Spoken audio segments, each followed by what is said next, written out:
Hey everyone, and welcome. So there's this microscopic mastermind living all around us and inside us. It's a parasite, and it's so common that about a third of the entire world's population is its lifelong host. And you know what? Most of us have no idea it's even there. So today, let's uncover its secrets. It sounds like the start of a really weird joke, doesn't it? A cat, a salad, and your brain. What could they possibly have in common? Well, the answer is a tiny, single-celled parasite. And its journey is this wild story of survival and manipulation that connects our pets, our food, and even the very workings of our minds. So here's the game plan for this explainer. We're going to start with the parasite's secret life cycle. Then we'll follow its trail from our cats out into the big wide world. We'll see how it cleverly finds its way into us, and then what it actually does once it's inside our bodies. And most importantly, we'll cover how you can stay safe from it. You know, every epic story has to start somewhere. And for this parasite, the story, the entire journey, begins with one specific character, the common house cat. Yep, it all starts with our feline friends. Okay, so this brings us to a really important scientific idea, the definitive host. Think of it like this. For the Toxoplasma parasite, the cat is its one and only true home. It's the only animal on the entire planet where this parasite can actually reproduce sexually. Without the cat, its whole life cycle just hits a dead end. So how does this whole thing kick off? Well, it's pretty simple, actually. A cat eats something like an infected mouse or a bird, and once those parasites are inside the cat's gut, they get right to work. They reproduce, creating literally millions of these tiny eggs called oocysts. And then? Well, those oocysts get released out into the world in the cat's feces. All right, so the parasite has left the cat, but its journey is far, far from over. See, now it needs to find a new host, and this is where its hidden world starts to intersect with ours.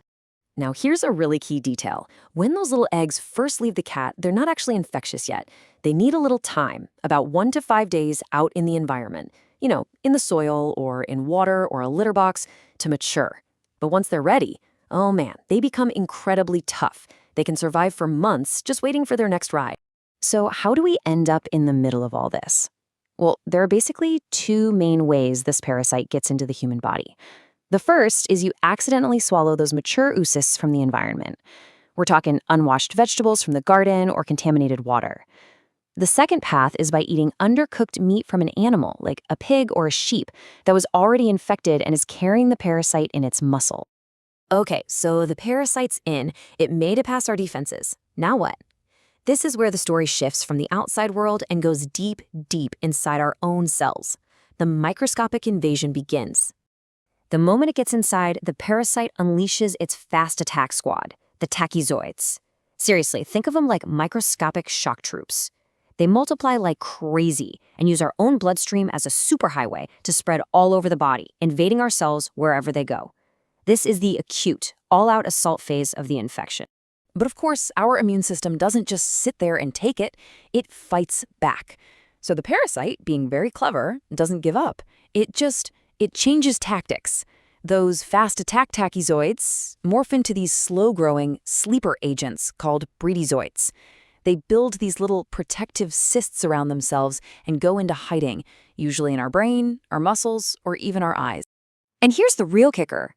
These cysts, they can stay with you for the rest of your life.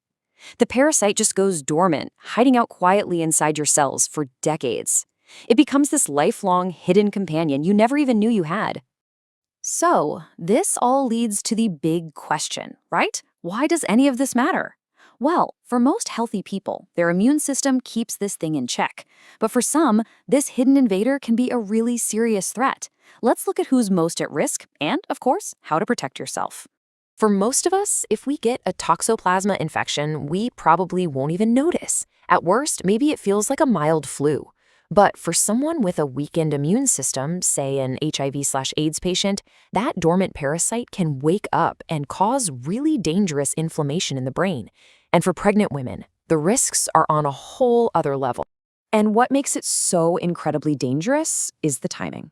A first-time infection that happens during pregnancy is the biggest concern because the parasite can actually cross the placenta and infect the developing fetus.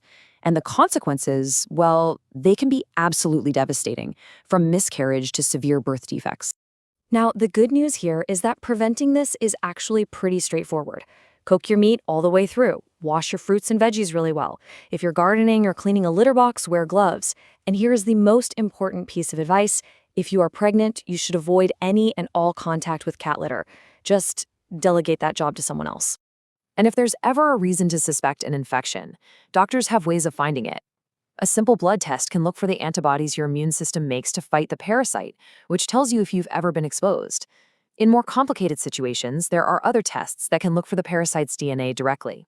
So let's just zoom out and put the whole thing together. The entire journey is this perfect self-sustaining loop, right? It goes from the cat to an egg in the environment, into another animal like us, where it goes through its attack phase and then its sleeper phase, just waiting for a chance to get back into a cat to start the entire cycle all over again. So we know it's an incredible journey, and we know how to keep ourselves safe. But that leaves us with one final, kind of unsettling question. For the billions of people walking around right now, carrying these little sleeper agents in their brains for their entire lives, could this hidden companion be quietly influencing us in ways we're only just beginning to understand?